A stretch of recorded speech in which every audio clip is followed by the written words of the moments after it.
이 시간 우리에게 주시는 하나님의 말씀 함께 찾아보기 원합니다. 하나님의 말씀은 마태복음 6장 25절에서 34절까지입니다. 오늘 본문의 말씀을 한 절씩 교독하겠습니다. 제가 25절을 먼저 읽습니다. 그러므로 내가 너희에게 이르노니 목숨을 위하여 무엇을 먹을까 무엇을 마실까 몸을 위하여 무엇을 입을까 염려하지 말라.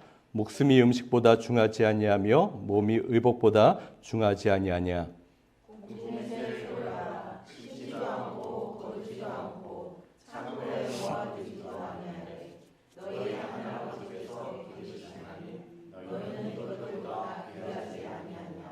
너희 중에 누가 염려함으로 그 길을 한 자라도 더할 수 있겠느냐.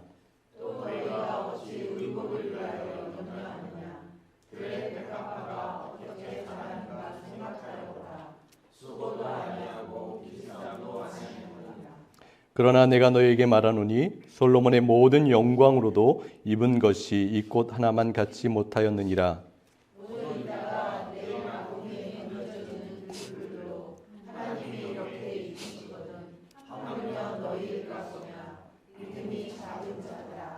그러므로 염려하여 이르기를 무엇을 먹을까 무엇을 마실까 무엇을 입을까 하지 말라.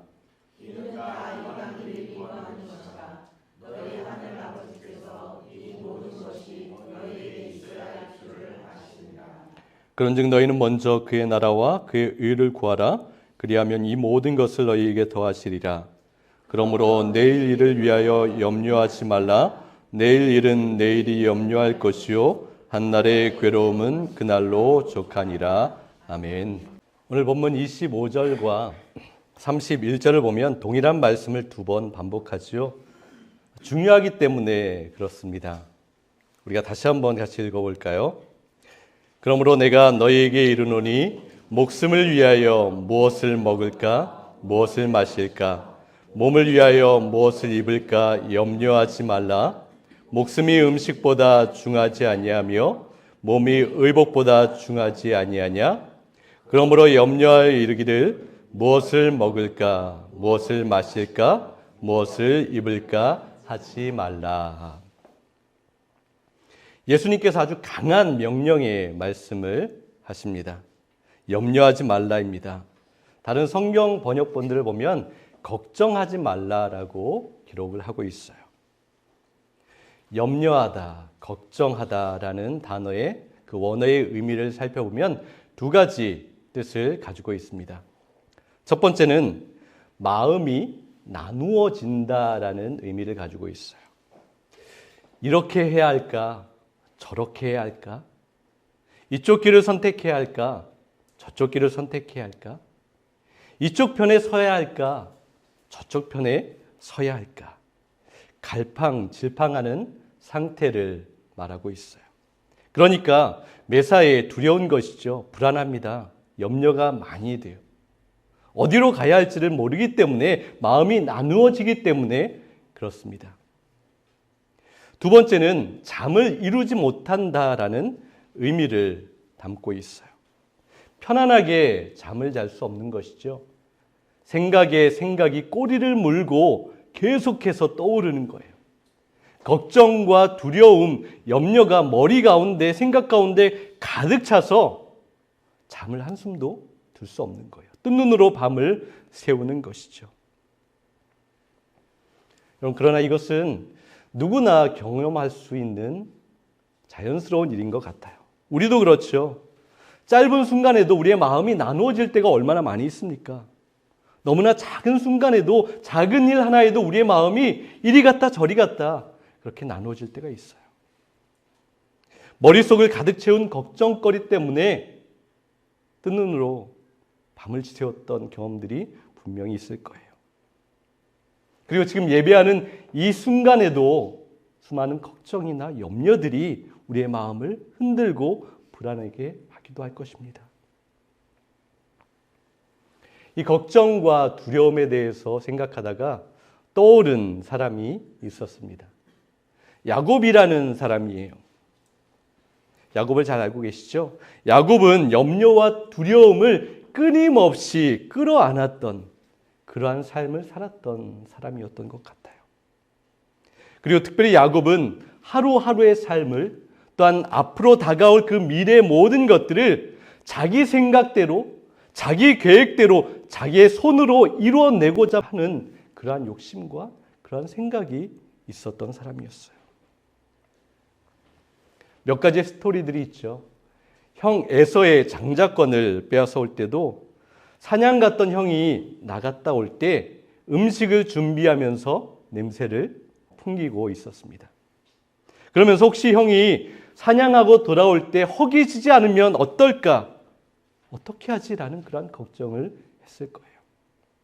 시력을 잃어서 눈이 잘 보이지 않는 이삭 앞에 축복을 받기 위해 들어갔습니다. 그때 형처럼 보이기 위해서 털을 몸에 붙이고 분장을 하고 들어갔어요. 그 아버지의 축복을 받는 그 순간에도 혹시 아버지가 자기를 야곱이라고 나를 알아볼까 봐 그렇게 걱정을 했을 겁니다. 이제 형이 이 사실을 알면 자기를 죽일 것 같은 두려움이 찾아왔어요. 그래서 외삼촌 집으로 멀리 도망갑니다. 도망치면서 광야에서 돌을 베고 쪽잠을 잡니다. 그러면서 또 걱정해요. 내가 떠났던 이 고향을 다시 돌아올 수 있을까라고 걱정했어요. 이제 시간이 많이 흘렀습니다. 하나님께서 은혜를 주셔서 다시 고향 땅으로 돌아갈 수 있게 하셨어요. 그런데 고향 땅으로 돌아가면서도 걱정을 하고 있어요. 야복 강가 앞에서 가족들을 다 먼저 보내고 그는 혼자 그곳에 남았습니다. 두려움과 염려에 짓눌려서 잠을 이루지 못하는 그러한 밤이었어요. 이 생각, 저 생각, 형을 만나면 어떻게 말을 해야 되는지, 어떻게 행동해야 하는지 걱정이 쌓이는 그런 밤이었어요.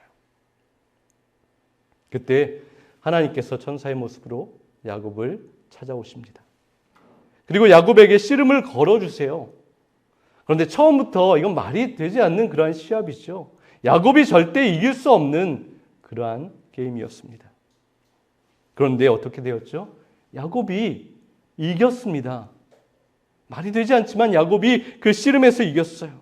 그런데 잘 보면 야곱이 이긴 것이 아니라 하나님이 적극적으로 야곱에게 져주신 거예요. 야곱아, 네가 이겼다라고 하나님께서 그렇게 말씀해 주셨어요. 그때 하나님께서 야곱의 환도뼈, 넓적다리뼈를 치셔서 그의 다리뼈가 부러집니다. 그의 다리뼈가 끼워졌어요. 그런데 하나님께서 그를 너무나 사랑하셔서 야곱을 사랑하셔서 치신 겁니다. 야곱아, 너는 너의 생각대로 일을 해결하려고 하고 네가 어떻게 해서든지 불안을 걸러내려고 하고 내 마음대로 평안을 얻으려고 하지만 사실 이거보다 미련한 것이 없다. 가장 어리석은 것이다 라고 하나님께서 야곱에게 알려주시고 깨닫게 하세요. 하나님께서는 야곱의 이 약삭빠르고 인간적인 모든 것을 깨뜨리셨습니다. 야곱의 계획을 쳐서 깨뜨리셨어요. 더욱이 야곱의 불안과 두려움, 걱정과 모든 염려까지도 하나님께서 쳐서 깨뜨려 버리셨습니다. 그리고 야곱에게 말씀하시고 보여주고 계세요. 야곱아, 나를 봐라. 나는 아브라함의 하나님, 이삭의 하나님, 그리고 바로 너의 하나님이다 라고 말씀하십니다. 아브라함과 이삭이 나를 의지하고 믿었을 때 그들이 의롭게 됐던 것처럼 너도 너를 의지하고 세상을 의지하는 것이 아니라 나를 의지하고 나를 바라보면 내가 너를 책임질 거야. 내가 너의 하나님이 될 거야. 내가 너를 인도하고 먹이고 보호하고 고향 땅으로 아름답게 돌아가게 할 거야 라고 하나님께서 약속하십니다. 여러분, 야곱은 하나님께서 치셔서 그 넓적다리뼈가 부러지고 제대로 걷지 못했다라고 기록하고 있어요. 절뚝거리면서 걸을 수밖에 없었어요. 그런데 영적으로 보면 이제 제대로 걷는 걸음을 시작했습니다. 예전에는 자기만을 의지하고 자기의 잔꾀를 생각하고 자기 욕심과 능력으로 걸을 때는 잘 걷는 것 같았어요. 그런데 하나님께서 보실 때는 제대로 걷는 걸음이 아니었어요. 지금은 절뚝거리고 잘못 걷고 있지만 영적으로는 제대로 걷고 있는 거예요. 이제는 자기를 의지하는 것이 아니라 하나님을 의지하고 주님께 기대어서 온전한 발걸음을 내딛고 있는 것. 온전히 하나님께서 기뻐하시는 걸음을 걷고 있습니다. 하나님 아버지를 아는 그 진리의 말씀이 모든 두려움을 몰아내는 거예요. 야곱에게 있었던 그 걱정과 두려움과 염려를 하나님을 만나고 하나님의 은혜를 체험하니까 그 모든 것이 다 사라지게 되었어요. 상황과 환경은 동일할지 모르겠지만 자기 마음 가운데 하나님께서 내 편이 되어주신다는 그런 확실함과 용기가 있게 되었던 거예요. 물론 야곱에게 그 이후에도 걱정과 두려움의 일들이 완전히 사라지진 않았습니다. 매 순간마다 걱정과 두려움이 많이 있었어요. 그것을 경험하고 또한 그것을 이겨내야 했습니다. 그럼에도 야곱은 하나님을 온전히 체험하고 깊이 알고 믿게 된 이후에는 그 모든 고난과 두려움 넘어 계시는 하나님을 계속해서 바라볼 수 있었습니다. 시선을 땅에 떨어뜨리지 않았어요. 하나님을 집중하여서 바라보았습니다. 그렇게 그의 믿음도 자라갔어요. 그의 영성도 깊어졌습니다. 여러분, 우리의 모습도 바로 이러한 모습이 될 수 있었으면 참 좋겠습니다. 우리가 하나님께 나아갈 때마다 우리의 부족함이 있지만 하나님께서 우리를 연단하시고 훈련시키셔서 하나님의 뜻 가운데 조금 더 하나님께서 기뻐하시는 모습으로 우리를 이끌어 가세요. 그것이 하나님의 목적입니다. 본문 6장 31절과 32절을 보세요. 그러므로 무엇을 먹을까? 무엇을 마실까? 무엇을 입을까 하고 걱정하지 말아라. 이 모든 것은 모두 이방인들이 구하는 것이요 너희의 하늘 아버지께서는 이 모든 것이 너희에게 필요하다는 것을 아신다라고 말씀하세요. 31절을 보면 3번 반복되는 단어가 있어요. 무엇을 먹을까? 무엇을 마실까? 무엇을 입을까? 무엇을 이라는 단어가 3번 반복이 되고 있습니다. 이 단어의 의미를 한번 집중해 보기를 원합니다. 이 무엇을 이라는 단어에는 고민하다라는 그런 의미가 담겨 있어요. 여러분, 외출을 준비하면서 옷장을 열고 여러분 오늘은 무엇을 입을까라고 고민해 보셨던 적이 분명히 있을 거예요. 오늘 아침에는 그러지 않으셨습니까? 이런 고민을 하고 있다라는 것은 무엇을 의미하고 있죠? 내 옷장에 여러 벌의 옷이 있다라는 것을 알려주고 있는 거예요. 또는 마음에 드는 옷이 없어서 우리는 무엇을 입을까 그렇게 고민을 합니다. 만약 우리가 옷이 하나밖에 없다면, 예전에 단벌신사라는 그런 표현도 쓰기도 했잖아요. 옷이 하나밖에 없다라면 하지 않아도 될 고민입니다. 예수님께서 말씀하셨던 그 당시 시대 속으로 잠시 들어가 보면 이스라엘 사람들에게는 이방 사람들, 로마인들과 함께 살아가면서 그들이 들어오면서 생겨나게 된 고민이기도 합니다. 그래서 예수님이 이 고민은 이방 사람들의 행동이라고 말씀하셨어요. 32절에 보면 이 모든 것은 모두 이방 사람들이 구하는 것이다 라고 하십니다. 당시 대부분의 이스라엘 사람들은 통으로 된 한 벌의 옷만을 가지고 살았던 사람들이 대부분이었어요. 그리고 지금 예수님 앞에 나와서 예수님의 말씀을 듣고 있는 대부분의 사람들은 경제적으로 굉장히 어려운 사람들이었어요. 하루를 벌어서 하루를 겨우 먹고 살 수 있는 그러한 사람이었습니다. 그런데 로마에서 들어온 사람들의 모습을 보니까 그들은 화려한 옷들, 아름다운 옷들을 굉장히 많이 여러 벌 가지고 있고 매일마다 바꿔가면서 옷을 입는 거예요. 그리고 그들이 하는 고민이 무엇이에요? 오늘은 무엇을 입을까라고 고민을 하는 삶을 살았습니다. 지금 말씀을 듣고 있었던 예루살렘 또 이스라엘 사람들에게는 상상할 수도 없었던 그러한 일들이에요. 옷이 달랑 하나인데 무엇을 입을까 고민한다라는 것은 사치스러운 거예요. 그럼에도 주님께서 말씀하시는 것은 무엇일까요? 혹시 너희에게 여러 벌의 옷이 생기게 된다면 무엇을 입을까 고민하게 되는 그 고민이 생기는 것이 불평과 불만과 염려가 되는 것이 아니라 그 고민 자체가 감사의 조건이 되어야 한다는 것을 말씀하고 있는 거예요. 무엇을 입어야 하나, 무엇을 먹어야 하나, 무엇을 마셔야 하나 여러 가지 조건들이 우리에게 주어질 때 감사하는 자가 되어야 한다는 것을 말씀하십니다. 여러분, 고민은 염려와 두려움과 또한 걱정을 하게 하는 것이 아니라 그 가운데 나에게 하나님께서 이렇게 부어주시고 채워주셨다라는 것에 감사의 고백과 찬양을 올려드릴 수 있어야 합니다.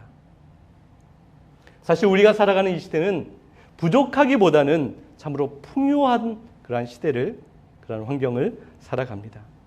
많은 것을 가지고 있어요. 그러다 보니까 우리 가운데 감사가 사라졌어요.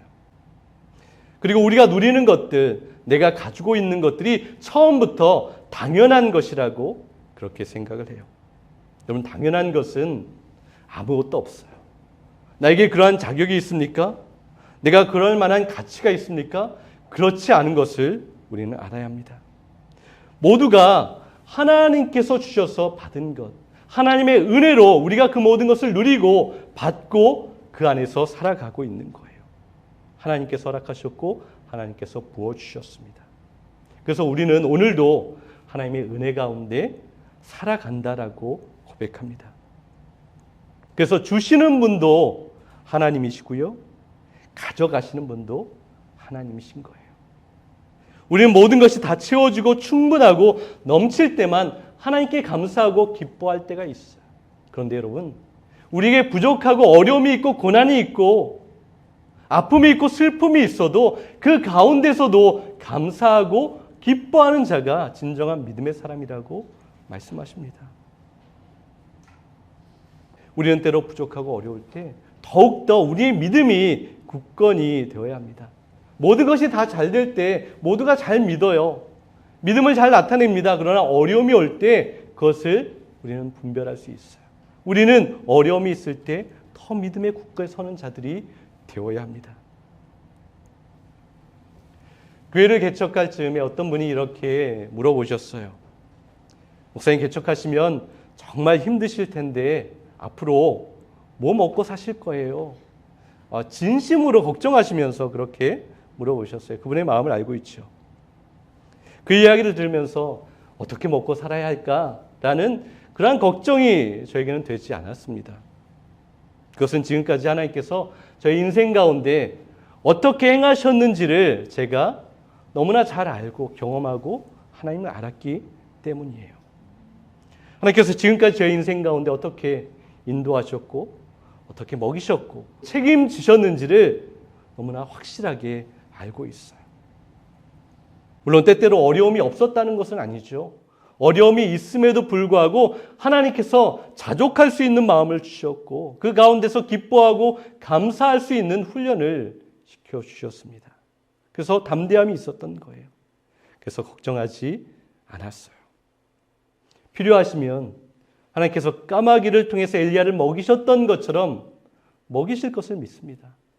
또 필요하시면 바울처럼 텐트 만드는 일을 통하여서 성실하게 일함을 통하여서 채워주실 것을 믿어요.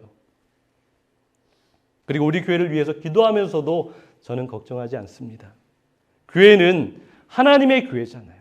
하나님이 세우십니다. 하나님이 책임지세요. 하나님이 빛을 발하여서 하나님의 놀라운 역사를 감당하는 교회가 되게 하실 것을 분명히 믿습니다. 우리가 걱정하고 우리가 안타까워한다라고 우리의 어떠한 생각과 우리의 계획대로 이루어지는 것이 아니에요. 하나님께서 책임지십니다. 하나님께서 이끌어 가세요. 그리고 우리 자녀들을 위해서 기도하면서도 걱정하지 않아요. 하나님께서 믿음으로 살아가게 하실 것을 믿습니다. 하나님의 말씀 가운데 온전히 자라가고 하나님을 바라보는 자녀들로 세우실 것을 믿어요. 하나님께서 끝까지 책임지시고 하나님께서 길러주실 것을 우리는 믿습니다. 본문 26절을 보세요. 공중의 새를 보아라. 씨를 뿌리지도 않고 거두지도 않고 곡간에 모아들이지도 않으나 너희의 하늘 아버지께서 그것들을 먹이신다. 너희는 새보다 귀하지 아니하냐. 28절에서 30절 한번 같이 읽어볼까요?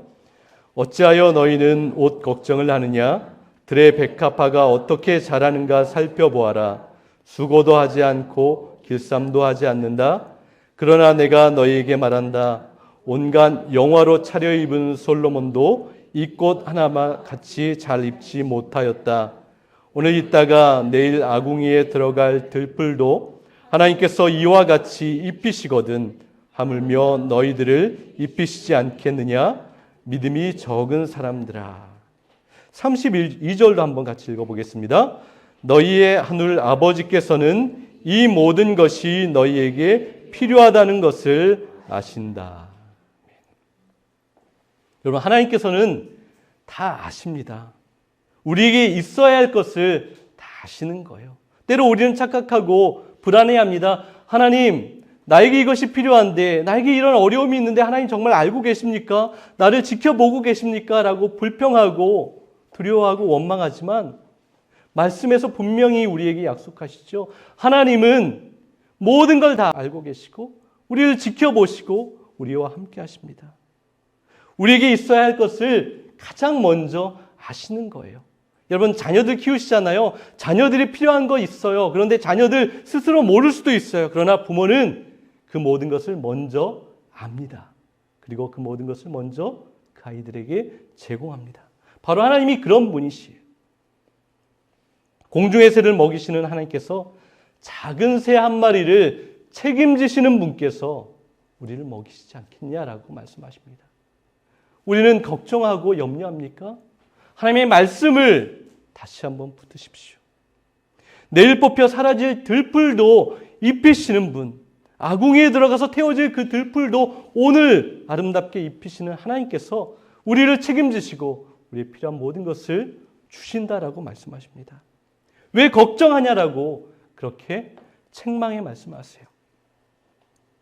주님의 탄식은 무엇입니까? 믿음이 적은 자들아 라고 말씀하세요. 그럼 믿음이 적은 것이 무엇일까요?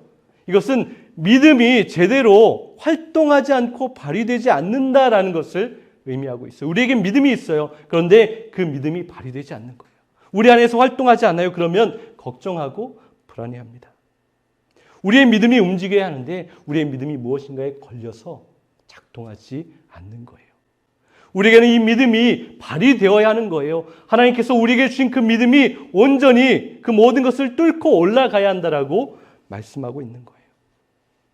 우리의 믿음이 움직여야 되는데 우리의 믿음이 행동하지 않고 우리의 믿음이 나타나지 않아요. 그러면 안 됩니다. 우리가 어떻게 염려하지 않고 두려워하지 않을 수 있습니까? 하나님의 말씀을 붙드는 거예요. 그 가운데 우리의 믿음이 발휘되고 활동하게 됩니다. 우리의 믿음이 커지는 거예요. 주님께서 우리를 어떻게 사랑하시고 하나님께서 어떻게 우리를 책임지시는지 지금까지 살아오는 가운데 우리는 그 모든 것을 경험하였어요. 그렇다면 우리는 확실한 믿음으로 그렇게 오늘도 승리하며 나아가야 합니다. 여러분, 우리는 믿음으로 살아가는 사람다운 그러한 자부심을 가질 수 있었으면 좋겠어요. 당당함이 있었으면 좋겠습니다. 믿음의 당당함을 가지고 주눅들지 마세요. 어려움과 고난과 환난이 있을지라도 의기소침하거나 주눅들지 마십시오. 우리는 그러한 경험이 너무나 많이 있어요. 그런데 하나님께서 우리 편에 계시고 우리의 모든 것을 책임지신다면 우리의 상황과 환경은 어떠하든지 우리는 자부심을 가지고 당당하게 또 설 수 있습니다. 상황에 흔들리지 말아야 합니다. 나의 상황이 잘 풀리고 원하는 대로 이루어진다라고 해서 자만하거나 의시되지 마십시오. 반대로 어렵고 막히고 고난 가운데 있다 할지라도 주눅들거나 움츠려들지 마십시오. 우리의 상황과 형편, 현실에 의해서 우리는 쉽게 흔들리지 않는 그런 존재라고 말씀하십니다. 분명 모든 것이 형통할 때도 있을 수 있어요. 어려울 때도 있을 수 있습니다. 그러한 모든 것과 상관없이 하나님을 바라보며 두려워하지 않고 걱정하지 않고 믿음으로 살아가야 합니다. 우리를 먹이시고 입히시고 책임지시겠다는 그 말씀을 우리에게 날마다 주고 계세요. 그렇다면 우리는 그 말씀을 붙들고 담대함으로 살아가면 됩니다. 그렇다면 하나님께서 우리를 채워주실 때 어떻게 채워주실까요? 많은 사람들은 이렇게 기도합니다. 저도 그렇게 생각할 때가 많이 있고요. 믿음의 사람도 그런 것 같아요.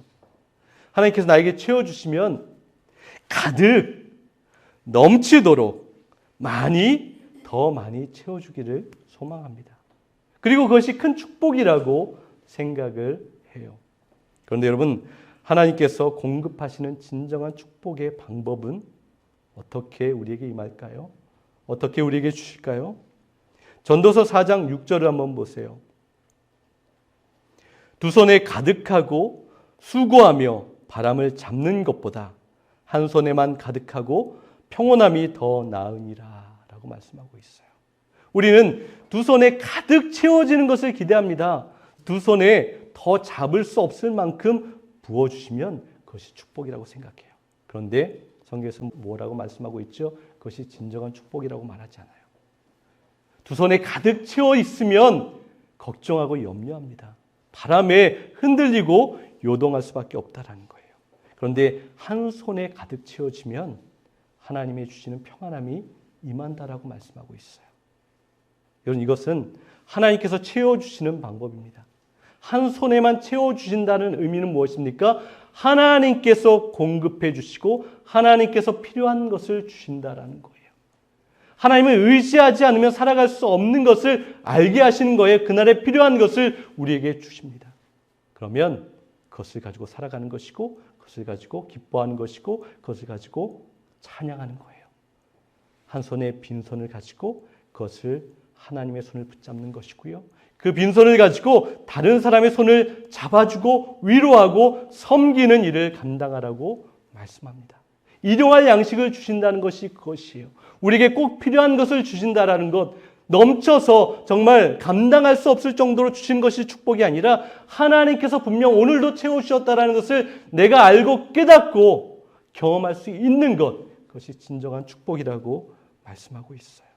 그리고 빈손을 들어서 다른 사람을 위로하고 세워주고 복음을 전달하는 일을 감당하라고 하십니다.